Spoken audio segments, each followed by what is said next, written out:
What's up, y'all? My name is Bonnie. I am an independent hairstylist of Hair by Bonnie, and today I'm going to tell you how you're going to make your first 6 figures as an independent hairstylist. And it's really fucking simple. And you will realize after this video just how simple it actually is. Let's look at 6 figures. 1, 2, 3, 4, 5, 6. I want you to take a real good look at this number. Do you see the number? Is this a big number to you? How does your mind, your body react to the thought of you making this amount of money as a hairstylist? And I'm even going to go as far as saying a black hairstylist. As a black hairstylist, can you imagine yourself making this amount of money just from doing hair? To some people, $100,000 is a lot of money, okay? And granted, it can be. It's a huge number. It may be due to a person's own individual beliefs, self-concept, upbringing, internal programming around money itself. This can seem too big, also undoable. It may seem like that making $100,000 is just out of reach for you. Due to how big this number is, it can be intimidating. But what if we break it down? Do you still think it will be as intimidating? Do you think your body and mind still will be resistant to the thought of you making $100,000 as an independent hairstylist? Let's see. We're going to do the math. What we're going to do is we're going to take $100,000 and we're going to divide it by 12. Why the number 12? Because there's 12 months in a year. 100,000 salary or revenue. We're going to divide that by, and we get $8,333. This is going to be our monthly number. We're going to take our monthly number and divide it by the amount of weeks that are in a month. Before I sit up here and I put the answer up there, is $8,000 as intimidating as $100,000? How does your body react to you possibly making $8,000, a little bit over $8,000 a month? Do you still feel a little bit of resistance? If so, let's break it down some more. This becomes our answer, $2,003.25 a week. How does making $2,000 sound? Does that still sound as intimidating to make $2,000 a week? Okay, we're going to break it down some more. Most hairstylists work 5 days a week. Some of us, we can work 4. But I'm going to make this math dependent on you working 5 days a week, okay? We're going to divide it by 5 days. And we're going to get $520.81. How does this number sound? $520. We can make it 21, okay? Let's go ahead and round it up. We started way up here at $100,000. And now we are only at $521. Do you think you can make $521 as a hairstylist? How does your body react to that number? Does that number feel more doable? And even if you can't really feel it as a daily basis, as this being your normal for when you clock into work or you show up to work, okay, can you make $521 as a hairstylist? Because if you can make $521, you can make $100,000. And it doesn't matter if you're making this. If you know you can make $521, even if it takes you 2 days, 3 days, 4 days, do you know that you can make it? Can you feel that in your body as a hairstylist, you can make $521 off of doing hair? Because if you can make $521 off of doing hair, it doesn't matter how many days it takes you right now, you can absolutely make $100,000 from doing hair, okay? So now that we broke it down, okay, I'm gonna zoom in a little bit. And I hope you guys can read that.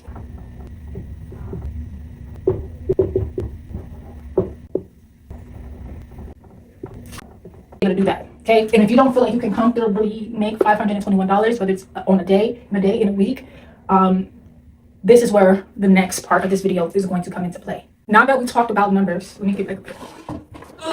Now that we talked about the numbers and we looked at the numbers, and I hope by at the end of the math that making $100,000 seems a lot more doable to you and it doesn't feel as intimidating. That was the whole purpose of me breaking the math down to these numbers, right? Because we went from $100,000 to $8,333 to $2,083 to the smallest number being $521. So this is this number dissected and broken down so that way it doesn't feel as intimidating. Because when you look at the overall number, this overall number can feel intimidating. It can feel out of reach. That's why you got to break it down into more doable, less intimidating numbers. Because when you can break it down, you can see just how this number is not that scary. It's not that out of reach, right? It's very doable, right? As long as you got the right self-concept. And that's the next part of this video. I'm embracing this, guys. The next part of this video is going to be me asking you guys some questions. And I call this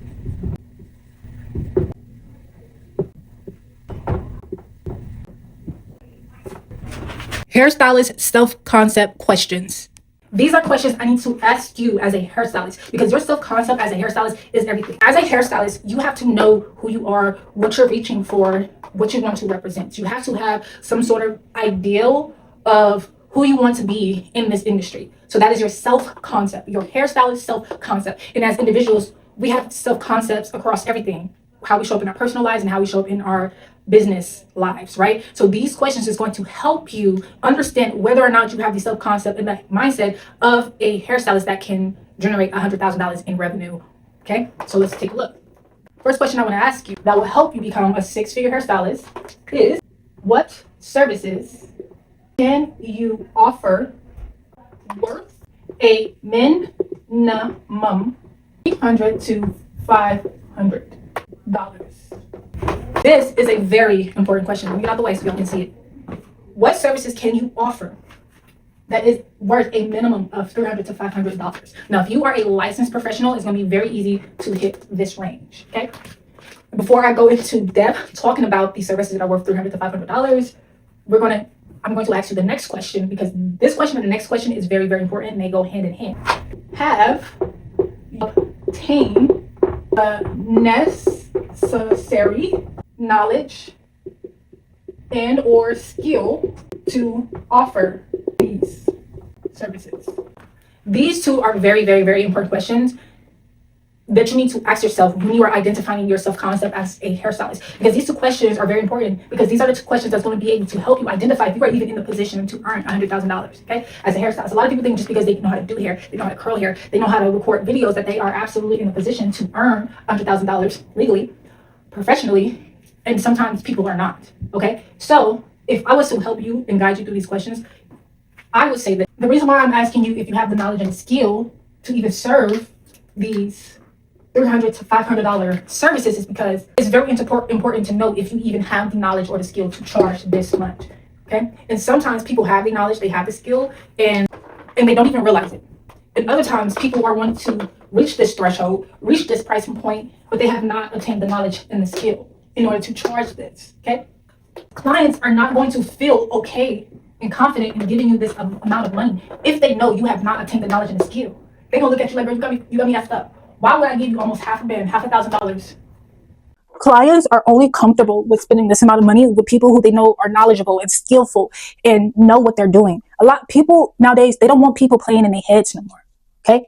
So it's very important that you be knowledgeable and skillful, so that way you can reach this threshold of pricing to $300 and $500, okay? So it's like, how do I get the knowledge? How do I get the skills? Did you go to school yet?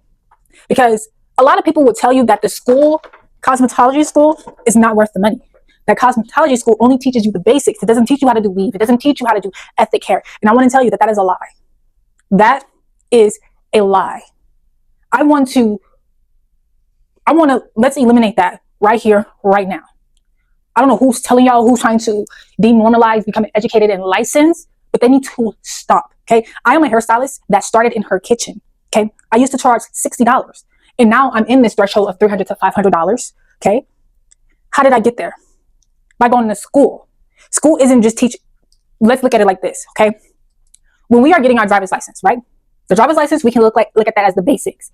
Do you think you could become some fancy NASCAR driver if you don't have your driver's license? Do you think you can become a professional drifter, right? A professional NASCAR driver if you do not have your license? Absolutely not. You need that basic knowledge of knowing how to operate a vehicle in order to go off and do all these fancy stuff that is going to make you thousands to millions of dollars. If you don't have that basic knowledge, which is your foundation, everything you're trying to build your career or your clientele on is so fragile. It's not stable. And that's coming from someone, like I said, I did hair from home and I was building my clientele. I was going viral on TikTok. And guess what happened to me? I got fined $2,100 from my state board, and it caused me to have to pause for a minute. So everything that I was building stopped. I lost my car. I had a luxury car that I lost because I had to stop doing hair for a while to pay off my fines to get my hair braider's license. I lost my apartment because I couldn't make money.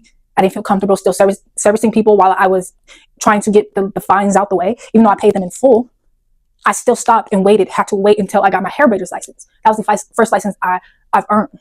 And the stylist I am today, the stylist that I was with just having the hair braider's license coming straight from my home to the salon, to the stylist that now has a cosmetology license, they're two different stylists. They show up in two complete different ways, because the cosmetology license professional has the knowledge of how to operate a salon, has the knowledge of knowing how to operate amongst other stylists, having the knowledge of having hairstylists that were 20, 17, 10 years in the game, teaching her their little tricks and tips, and having to deal with the cosmetology drama, and looked at it as a way to build her customer service skills on how to deal with irate and difficult clients. The stylist that emerged out of cosmetology school versus the stylist that emerged out of her kitchen is two complete different experiences. And I appreciate everyone that was allowing me to service them while I was in my kitchen, but they have no idea of the type of stylist that I am today if they are still not around, because those are truly two different types of stylists. So your education is very important. Knowing the science, okay? Cosmetology.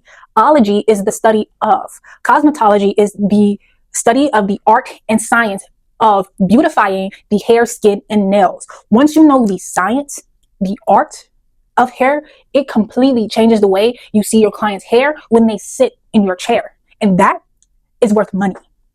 That is worth people investing hundreds of dollars in, because they know you understand their hair type. And people say, oh, they don't teach us about ethnic hair. They don't teach us how to do weaves. They teach us it, but they don't lean into it. They don't go in depth. There's a lot of things in my cosmetology program that we did not go in depth about. Okay. It's about also your instructor and what they want to lean into and teach you. I had the privilege of having very colorful, very different types of hairstylists, and I learned a lot. Okay. It's about the instructor that you have. It's not necessarily the school or the program. It's what instructor is sitting there teaching you, because it's based off what the instructor knows. Because after they teach you the basics, the instructor has to go in and kind of adapt their own curriculum alongside of the basic curriculum to show you. That's why you are not learning too much about weaves. Do your instructor know how to do a weave? My instructors did. I knew how to, because I went to cosmetology school already having a hair braider's license. But anyway, back on track. Okay, we're going to get back on track, right? So knowing the science, knowing the history, because they do teach us about our hair. Our hair it's a different terminology in the book. It is up to you to put one and one together to get two. It's not going to show up and say black people hair, white people hair. You have to go in and understand the terminology to put one and two together to understand, okay, this applies to my hair type. This information applies to my hair type, my ethnic group. Okay. They don't go in and straight up say black people, white people hair. They don't do that. I had an instructor that said it. And to me, I was like, girl, let's not bring color and race into it. And I felt that way as a black cosmetology student. How do you think the people that are writing our cosmetology textbooks are feeling? Why bring race into it? Because anybody can have curly hair. Anybody can have straight hair. Okay. Certain hair types is just more predominant in certain ethnic groups. Okay. So, yeah. So did you go to school? Did you obtain the knowledge and the skill to be able to charge $300 to $500? The main two questions, these are just follow-up questions to help you kind of identify if you are on the right path or not. Okay. So the next question is, do you need to find and follow hairstylists that are charging this amount of money and observe their work, and ask yourself, why might clients be choosing this particular hairstylist? Why are they willing to pay them that amount of money?